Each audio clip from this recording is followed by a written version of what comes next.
Hi, everyone. This is Susan Knowles with Stand for Truth Radio, and this is a segment I do called Knowles on the News. This is Friday, January the 8th, 2016.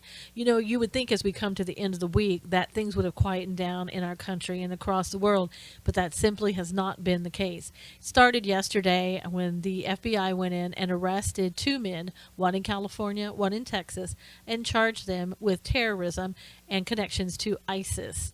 One of the men, at least, they're alleging, came here under the refugee resettlement plan.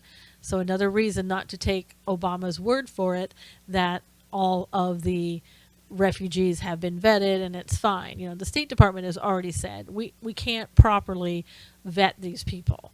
We know that, and we're being sold a bill of goods, and they want you to believe that. So here we go, another piece of evidence against having the refugees come here until they are properly vetted, and we are assured that they are properly vetted. I know the ACLJ is working to try to stop the refugees from coming here until that vetting process has been made better.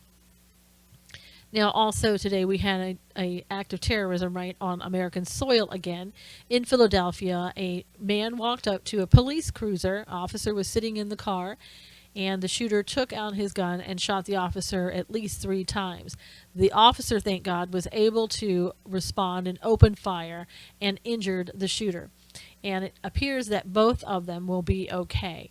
Now, allegedly, the shooter has gone ahead and made an admission that he is the shooter. His name is Edward Archer.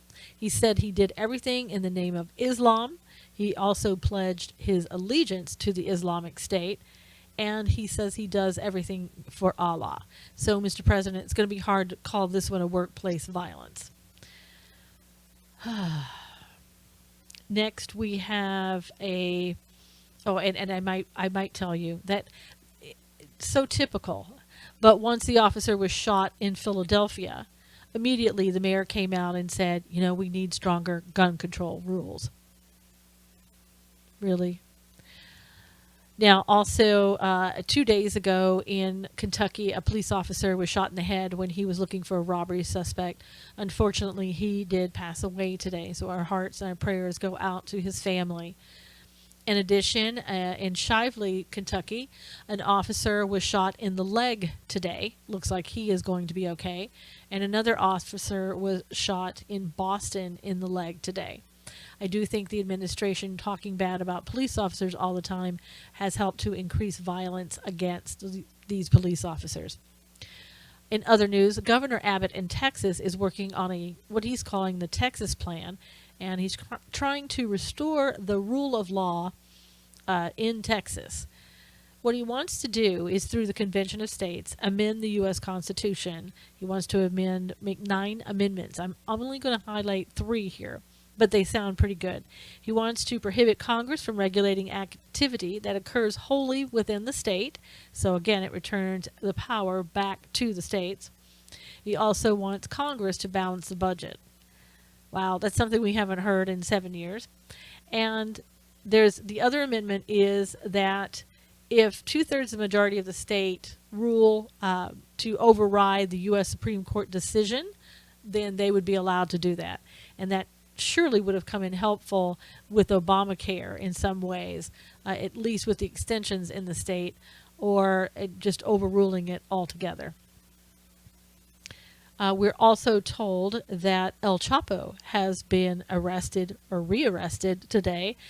Mexican Navy has gone in and found rocket-propelled grenade launchers and 8 rifles and other things that he had. So, you know, it makes you wonder if El Chapo had been in the United States and maybe a United States citizen, maybe not, I guess he would have gone and gotten a background check before he went and bought all of those things in a store, right? Oh, that's right. Grenade launchers aren't really guns, so I guess we don't need background checks. In other news, we're also told that the jury selection begins Monday in Baltimore for the trial of Officer Goodson in the death of Freddie Gray. You might recall that Officer Goodson was the van driver in Baltimore, and Freddie Gray supposedly was not secured in the back of the van, and that's what caused his death. Now, there's already been a settlement, I think around $6 million before any evidence is even heard and given to Freddie Gray's family for his death.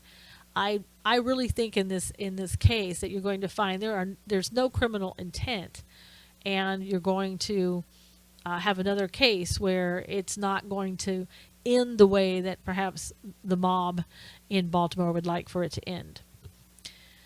We're also told in other news that the U.S. consumers increased borrowing in November by $14 billion, despite a slowdown in automobile and student loan categories. Now, I don't see this as great news. I see that as people needing and wanting to go out and buy presents, let's say, and different things for Christmas, and so they took out loans and perhaps increased their own debt, which isn't a good thing, and may have a difficult time in repaying that.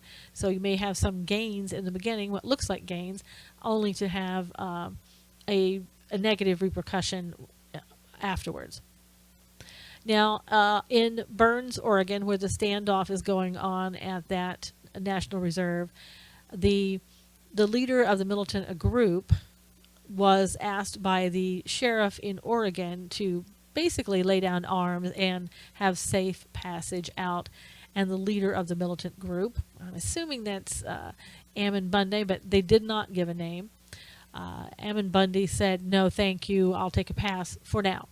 Been a lot of rumors flying of what's going on there. I heard that people were falsely posing as Marine veterans when they had no experience at all in the military. And there's been some fighting going on, supposedly, between an outside group and the militia. So perhaps it's time that they reassess what they're doing, even though the cause in the beginning may have looked like a good cause. It doesn't seem to be going well. Until next time, have a great weekend. This is Susan Knowles for Stand for Truth Radio. I'll see you next week. God bless you.